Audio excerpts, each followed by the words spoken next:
Que Dieu vous bénisse encore une fois pour votre présence. Merci à Dieu premièrement, parce que si vous êtes là, ce n'est pas de vous-même, mais si vous êtes là, c'est parce que Dieu vous a attiré. Et dans les choses de Dieu, il n'y a pas de hasard. Il y a toujours un but. Dieu fait chaque chose avec un but derrière. Il a dit, créons l'homme afin que.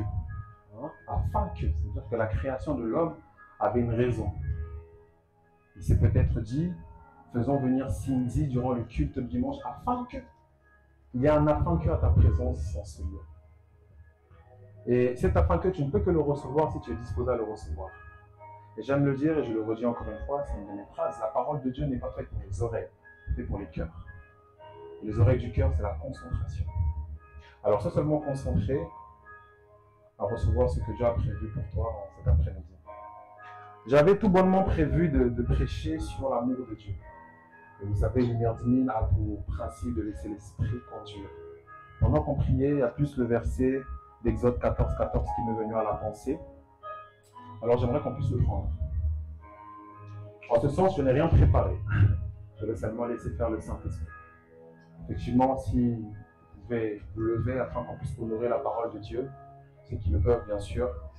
Nous allons aller sur le livre d'Exode, au chapitre 14, et le verset 14. Je vous laisse encore le temps de le trouver. Exode 14, au verset 14. Exode 14, au verset 14. La Bible déclare, « L'Éternel combattra pour vous. » L'Éternel, donc Dieu, combattra pour vous, combattra pour toi, combattra pour ta maison, pour ta famille, pour tes enfants. Et vous, gardez le silence. Je reprends. L'Éternel combattra pour vous et vous gardez le silence. J'aimerais qu'on acclame la parole de Dieu. On puisse s'asseoir. Même le monde nous le dit. La vie est un combat. Avancer, diminue un tout petit peu le son du piano. Avancer témoigne d'un combat. Aller de l'avant témoigne plutôt d'une victoire. La vie est un combat, cela veut dire qu'il n'y a pas en soi de facilité dans la vie. Et dans un combat, ce qui fait la différence, c'est la force. C'est le plus fort qui le remporte. C'est celui qui est le plus fort qui l'emporte. Et il y a un autre facteur aussi dans les combats, c'est avec qui tu es en train de combattre. Avec qui plutôt es-tu associé dans tes combats. Si tu t'associes avec des faibles, tu es en train de diminuer tes chances de remporter les combats de ta vie. Si tu t'associes avec des forts, tu es en train d'augmenter les chances de remporter le combat de ta vie. Même si toi tu es faible, mais ceux qui sont avec toi sont forts, tu augmentes tes chances de remporter la victoire. Même si toi tu es fort comme pas possible, mais ceux qui sont avec toi sont extrêmement faibles, tu diminues tout de même tes chances de remporter la victoire. Ça veut dire qu'il faut prendre toujours en compte ces deux facteurs-là. Dans tous les combats de ta vie. Est-ce que moi-même je suis fort? Et qui sont avec moi? Je dis avec, pas contre. Et qui sont avec moi dans mes combats? Quand je parle des combats, c'est en lien avec plusieurs domaines dans nos vies. J'ouvre une petite parenthèse. Dieu a créé le monde et il a séparé le monde spirituel en 3 dimensions. Et ces 3 dimensions caractérisent les dimensions de la vie de l'homme. Il y a ce qu'on appelle la dimension des eaux, d'où d'ailleurs sort le nom des esprits des eaux, qui représente la dimension relationnelle. Donc c'est là-bas qu'on trouve le mariage, la maternité, les bonnes relations, enfin, tout ce qu'on a avec le domaine relationnel. Il y a des personnes qui rencontrent toujours des mauvaises personnes. Il y a un problème dans le domaine des eaux de ta vie. Il y a des personnes dans le domaine relationnel, c'est toujours compliqué. Ça finit toujours mal. Il y a un problème dans le domaine des eaux. Hein? C'est toujours les mêmes garçons, c'est toujours les mêmes styles de filles. C'est toujours la même finalité. Tu finis toujours par être trahi par ton entourage, par tes proches. Il y a un problème dans le domaine des eaux. Il y a le domaine de la terre, qui est le domaine de la productivité. Hein? L'herbe pousse sur la terre. Et très généralement, l'herbe, c'est le symbole de la productivité. Donc, C'est là que c'est rattaché d'ailleurs les finances dans la vie d'une personne. Tu as l'impression d'être limité, tu n'arrives pas à dépasser un certain montant. Tu es un travailleur, tu es une travailleuse, tu es une bosseuse, tu es un bosseur. Mais tu as l'impression d'être plafonné, limité à ce domaine-là. Tu es toujours au même stade. Même si à un moment donné, tu as une certaine somme, il y a toujours des circonstances qui se produisent, tu retournes toujours en arrière. Il y a un problème dans le domaine de la terre, il y a ta vie. Il y a le domaine de l'air. D'ailleurs, c'est pour ça qu'on appelle le diable le prince de l'air. C'est là où il y a tout ce qui est les chances, qu'on appelle chance. Rencontrer les bonnes personnes au bon moment, avoir des ouvertures à gauche et à droite. Mais toi, tu as toujours, entre guillemets, une malchance. Tu as l'impression d'être un poissard. Il y a un problème dans le domaine de l'air. Quoi qu'il en soit, ces domaines-là caractérisent. Si tu zoomes, ça caractérise les champs de bataille de la vie d'une personne. Avoir un travail, être marié, être stable, avoir des enfants, avoir une situation administrative qui est posée. C'est en lien avec ces domaines-là. Donc, ça veut dire que ça dépend de ton point de départ. Si tu es un peu comme nous autres, tu as commencé loin là-bas, il faudra que tu fasses des efforts pour avancer. Tout dépendra de ton point de départ. Mais quoi qu'il arrive, pour aller vers ce que tu vises, il faudra que tu combattes. Tu veux créer une entreprise, il faut que tu te battes pour cette entreprise-là. Tu veux te marier, il faudra que tu te battes pour ton mariage. Tu veux faire en sorte que la vie de tes enfants aille de l'avant, il faudra que tu te battes pour que ça aille de l'avant. Quoi qu'il arrive, tu seras face à un combat. Maintenant, la question c'est, quel est ton niveau? Parce qu'on a dit qu'il y a deux facteurs. Soit toi tu es fort, soit tu es avec des personnes qui sont fortes. Mais est-ce que toi tu es fort? Tous les éléments que j'ai cités, vous remarquerez, sont spirituels. Je n'ai pas parlé d'un élément physique. J'ai parlé des éléments spirituels. Ça veut dire que l'avancement premier, c'est l'avancement spirituel. Tu auras beau t'agiter physiquement, à faire les démarches qu'il faut pour ton entreprise, si tu es bloqué, cadenassé, tu vas aller nulle part, tu vas retourner. Je connais une personne qui est très proche à moi. Je lui dis souvent, prie. Ça ne sert à rien que tu commences ton entreprise. Prie. Parce que je te vois cadenassé, je te vois dans des prisons, je te vois ceci, cela. Tu vas aller nulle part. La personne, hein, la tiki-teti, donc. Elle agit avec tétutesse. Elle a créé son entreprise. Je lui ai dit, donne-toi juste le temps, tu vas couler. Cette personne a fait 1 an. Elle n'a pas eu, je vous dis la vérité, je suis sur la chair. Ils sont rentrés dans sa poche bénéfice à 1 euro. Au final, c'est fermé, il est retourné en CDD. Je le reprends, je dis, je t'avais dit. Libère-toi d'abord spirituellement, parce que dans le domaine de la terre, on t'a enterré. Hein? Dans le domaine des finances, on t'a limité, enterré. Tu n'iras pas loin. Libère-toi d'abord et ensuite avance.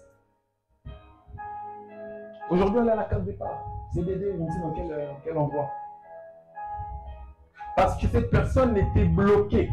Il y avait un combat qui était face à lui. Il pouvait remporter la victoire. Mais il n'a pas compris les réalités cachées derrière. Aujourd'hui, c'est l'échec.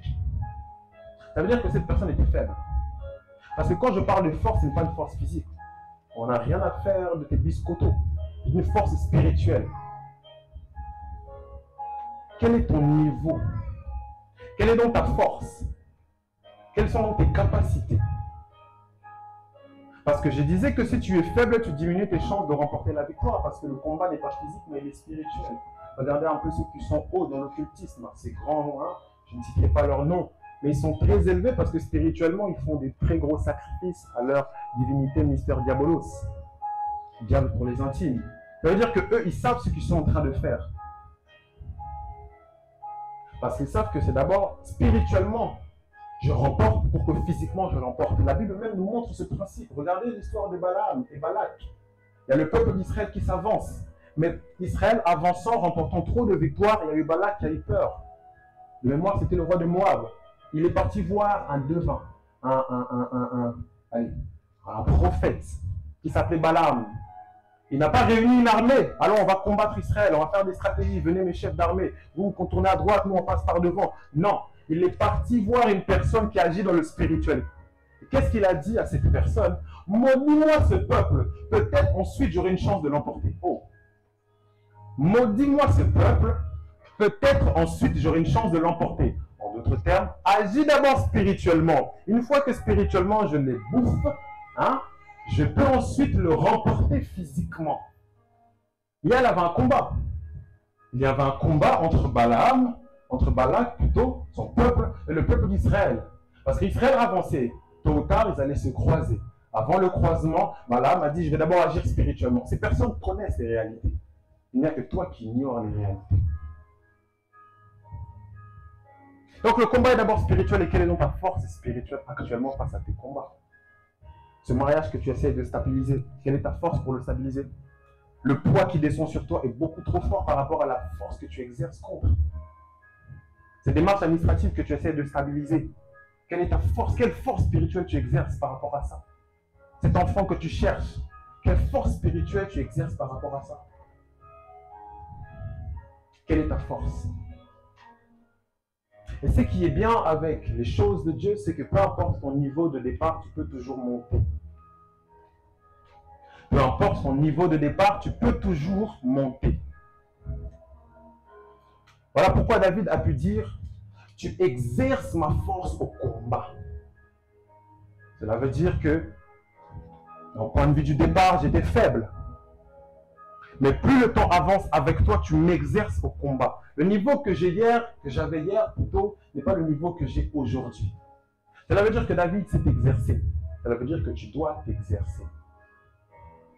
Peu importe ton niveau de départ, tu dois t'exercer. Tu dois monter spirituellement. Tu dois monter beaucoup plus haut. Tu dois atteindre le niveau qu'il faut par rapport à l'objectif que tu te fixes. Créer une entreprise prospère en Dieu, ce n'est pas simple. Il te faut un certain niveau. Surtout si d'où tu pars, il y a déjà des combats. Je connais l'exemple d'un homme très riche au jour d'aujourd'hui, un chrétien. Lors d'une interview, on lui pose la question, comment as-tu fait pour arriver à ce niveau-là? Il me dit, j'ai transpiré. Enfin, il me dit à moi, il dit à la personne qui lui pose la question, j'ai transpiré. Je n'ai pas lâché. J'ai commencé avec rien. Je me suis battu. En lien avec le combat pour arriver là où je suis. Et mon grand secret, c'est le sacrifice. Cela veut dire que ce qu'il faisait, c'était spirituel. Dans le domaine de la terre, lui, il ne blaguait pas. Il ne frappait pas comme frappant, comme dit l'apôtre Paul, à l'aventure, mais il ciblait précisément. Il savait ce qu'il était en train de faire. Ce qui veut dire que tu dois augmenter, tu dois monter. La force qui est exercée contre toi en opposition, si tu restes au niveau à laquelle tu es, tu n'iras pas loin. Tu dois exercer une force beaucoup plus forte, une force beaucoup plus puissante, afin de remporter la victoire. Tu ne peux pas rester au même stade parce que tu vas rester au même stade, mais tu dois avancer. Tu dois monter d'un niveau. Tu dois agir comme David. David faisait cette prière, exerce ainsi donc mes mains au combat. Et plus tard, il dit, je monte en niveau et je cible ma proie. Je la poursuis jusqu'à ce que je l'ai mis à terre. Ta proie, c'est ces finances que tu cherches, c'est ce mariage que tu cherches, c'est cette paix dans ton cœur que tu cherches, c'est cet équilibre que tu cherches. Aujourd'hui, il y en a certains qui ont même abandonné. Parce que le niveau exercé face à toi était plus fort que ton niveau à toi. Donc tu dois monter. Donc tu dois monter d'un cran. Je le rappelle encore une fois, dans un combat, le facteur clé, c'est la force. C'est le plus fort qui l'emporte. Et les alliés avec qui tu es. Donc tu dois monter. Pose-toi cette question. Quelle est ma force face à l'objectif que je suis en train de me fixer? Quelle est ma force face aux combats qui me font face? Si la réponse est le niveau est trop faible, alors augmente. Si la réponse est le niveau est trop bas, alors augmente. Augmente, c'est possible d'augmenter. C'est possible d'aller de gloire en gloire en termes de force spirituelle. Parce que tout autour de toi n'est rien de plus que la spiritualité. Donc tu dois monter. Le deuxième facteur que j'ai énoncé tout à l'heure, c'était avec qui tu combats. Avec qui tu combats. Et j'avais dit que si tu es entouré de personnes faibles, tu diminues tes forces, tes chances de remporter la victoire. Mais si tu es entouré de personnes fortes, tu augmentes tes chances de remporter la victoire. Cela veut dire que ton entourage a une certaine importance. Mais étant donné que le combat est spirituel, moi je ne parle pas d'entourage physique premièrement. Je te parle du plus fort. Je te parle de celui qui a tout créé, Je te parle de celui qui a le titre de l'omnipotent. Peu importe le niveau de ta faiblesse, si seulement tu es en alliance, tu es en association avec Dieu, peu importe maintenant même le facteur faiblesse de ta personne, tu vas aller de l'avant. Cela veut dire que la première chose que tu dois faire, avant même d'examiner ta propre force et de monter en force, assure-toi d'avoir Dieu avec toi. Oh, tu n'as pas compris. La première chose que tu dois faire, avant même d'examiner ta force, assure-toi d'avoir le plus fort avec toi. Assure-toi dans le combat dans lequel tu es en train de faire face, d'avoir le plus fort avec toi. Assure-toi dans l'objectif dans lequel tu te fixais, d'avoir le plus fort avec toi. Parce que si tu es avec lui, c'est l'assurance de la victoire. Je ne combats pas pour avoir la victoire, mais en réalité, je combats déjà dans la victoire. Avec Dieu, c'est comme un match qui est déjà entre guillemets truqué. C'est-à-dire qu'avant que le ring commence, on sait déjà qui va gagner. Assure-toi d'avoir Dieu avec toi. Et si tu as Dieu avec toi, le verset que nous avons lu dans Exode 14, 14, l'Éternel combattra pour vous et vous gardez le silence, s'applique automatiquement. Peu importe le domaine, les eaux, la terre, l'air, si tu as Dieu, ce verset s'applique. Ce verset s'applique. Et si ce verset s'applique, c'est la victoire qui vient. Prenez l'exemple de Gédéon, faible qu'il était, du moins dans sa pensée. Dieu vient le voir. Il lui dit, j'ai quelque chose à faire avec toi. Et il répond à Dieu, moi je suis faible. Je suis pauvre, j'ai eu une enfance compliquée, je suis bloqué de manière administrative, je rêve, je vois des esprits de mort, on me visite la nuit, je ne peux rien faire. Non, l'Éternel lui dit, mais pourquoi tu me racontes tout ça? Moi je te dis, tu es un vaillant héros, avec la petite force que tu as, vas-y, n'est-ce pas moi qui t'envoie? N'est-ce pas l'Éternel qui t'envoie? Et lorsque Gédéon a seulement dit oui, a seulement accepté de s'associer avec Dieu, la Bible déclare que le Saint-Esprit de Dieu, donc pas l'Esprit de Gédéon, mais le Saint-Esprit de Dieu, s'est saisi de lui. Alors une nouvelle force est venue en lui et il a pu faire ce dont il était incapable de faire. Comment? Par la force de Dieu. Assure-toi d'avoir Dieu. Ça veut dire que ce n'était pas Gédéon en réalité qui était en action, c'est le Saint-Esprit en Gédéon qui était en action. C'était Dieu en réalité qui était en action. Le verset d'Exode 14 s'est appliqué dans le cas de Gédéon. Si tu veux que cela s'applique à toi, peu importe le domaine dans lequel tu désires avoir une victoire, peu importe le domaine dans lequel tu es en confrontation avec le diable, le monde des ténèbres, assure-toi d'avoir Dieu. Dieu se moque de ton niveau. Dieu prend son niveau à lui. N'est-il pas écrit, ce n'est ni par force, ni par puissance, mais par mon esprit. Assure-toi d'avoir Dieu dans tes combats. Assure-toi de marcher avec Dieu dans tes difficultés. C'est alors que la victoire viendra. Exode 14, 14, je le redis, l'Éternel combattra pour vous et vous gardez le silence. C'est ce qui s'applique dans la vie d'un enfant de Dieu. Peu importe ton niveau, peu importe ton départ, peu importe ce que tu as vécu, peu importe ce que tu as même fait, assure-toi d'avoir Dieu. Assure-toi de marcher avec Dieu. Assure-toi que ce que tu fais, Dieu est en accord. Ce que tu fais, Dieu est avec toi. Ce que tu fais, Dieu a approuvé. Ce que tu fais, Dieu a déjà même parlé. Assure-toi d'avoir Dieu. Ce qui veut dire que si dans ta vie, tu montes personnellement en force, en plus de cela, tu as Dieu avec toi. Je te garantis du haut de la chair, rien ne va t'arrêter. Qu'il pleuve, qu'il neige, rien ne va t'arrêter. Israël, l'Égypte n'a pas pu l'arrêter. Vous imaginez une bande d'esclaves. Ils n'avaient pas d'armes à proprement parler face à une nation puissante avec des chars qui étaient à leur poursuite. Mais pas un seul cheveu de leur tête ne sont tombés. Dieu a combattu pour eux. Peu importe ton départ, peu importe ce que tu as vécu, peu importe qui tu es, ce que tu as fait, associe-toi à Dieu et la victoire viendra. C'est une certitude. Non, vous n'avez pas compris. Peu importe ton départ, peu importe ton niveau, assure-toi d'avoir Dieu. Associe-toi avec Dieu. C'est alors que la victoire avancera. Dieu est un Dieu de victoire. Il ne se permettra pas d'échouer à cause de lui-même, premièrement. À cause de sa propre gloire. Il a dit, je ne partagerai pas ma gloire. Dieu tient à sa gloire plus qu'à toi, sache-le. Du coup, si le projet de ta vie sont en lien avec la gloire de Dieu, tu assurerais d'avancer, tu assurerais d'avancer, tu assurerais d'avancer. Si Dieu veut se glorifier dans ta maladie, il y aura la guérison. Parce que même quand tu es faible, il va disposer tel serviteur. Priez, je veux seulement me glorifier. Dieu ne prend pas compte de tes faiblesses. Dieu prend compte de sa force. Et c'est avec sa force qu'il vient s'imposer. Là où le diable s'oppose, Dieu s'impose.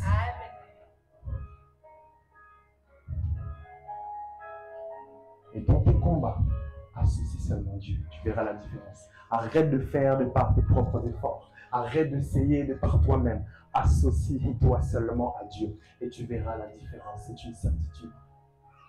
Je peux témoigner de vertes et de pas mûres à mon sujet juste avec ce simple verset-là. Voilà pourquoi j'aimerais que tu puisses laisser cette parole-là pousser quelque chose d'autre en toi. Ce projet que tu as dans ta tête, ce combat que tu vis, maintenant tu diras seulement à Dieu, associe-toi à moi. Viens seulement de plus près. Viens seulement de plus près. Viens seulement de plus près et prends place. Alors tu me poseras peut-être cette question en me disant, Seigneur, en me disant plutôt les